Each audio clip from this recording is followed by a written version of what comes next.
ఆనాడు అడిగాం, మీకు 2 ఓట్లు ఉన్నాయి, మన నియోజకవర్గంలో మీకున్న 2 ఓట్లు, ఒకటి గ్లాస్ కి ఇంకోటి కమలం గేమని ఆనాడు కోరాం. ఈ రోజు ఎంపీగా రమేష్ అన్ని మీరు గెలిపించారు. నేను ప్రధానమంత్రి గారిని రాజమండ్రి మీటింగ్ లో కలిసా, మనం ప్రతిపక్షంలో ఉన్నప్పుడు. ఆనాడు ప్రధానమంత్రి గారు అడిగారు, మీరు ఎన్ని ఎంపీ సీట్లు గెలుస్తారనుకుంటున్నారు? ప్రధానమంత్రి గారికి చెప్పా, సార్ 22 గెలుస్తామని. అంత వస్తాయా అన్నారు. ప్రజల్లో కసి ఉంది సార్, చేసి చూపిస్తామని చెప్పా. ప్రమాణ స్వీకారం అప్పుడు ప్రధానమంత్రి గారి దగ్గరికి వెళ్ళి నేను క్షమించండి సార్ అన్నా.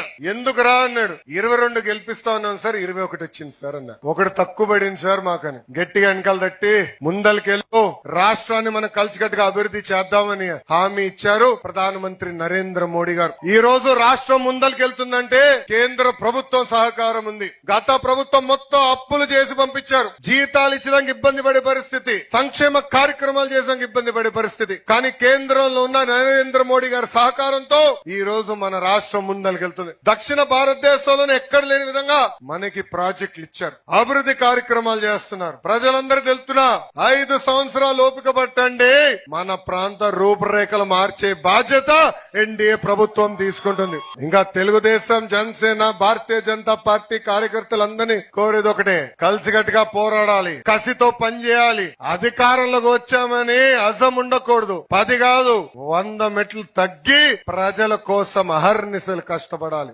ప్రజలకు అందుబాటులో ఉండాలి. ప్రతి నెల 1వ తారీఖు వచ్చినప్పుడు మనందరం వెళ్లి అవ్వ తాతలకి పెన్షన్ ఇవ్వాలి. ఊరిలో సమస్యలుంటే తెలుసుకుని శాసనసభ్యుడికి, ఎంపీ గారికి తెలియజేయాల్సిన బాధ్యత కూడా మనందరిపైన ఉందని గౌరవ తెలుగుదేశం, జనసేన, భారతీయ జనతా పార్టీ కార్యకర్తలు తెలియజేస్తున్నాం.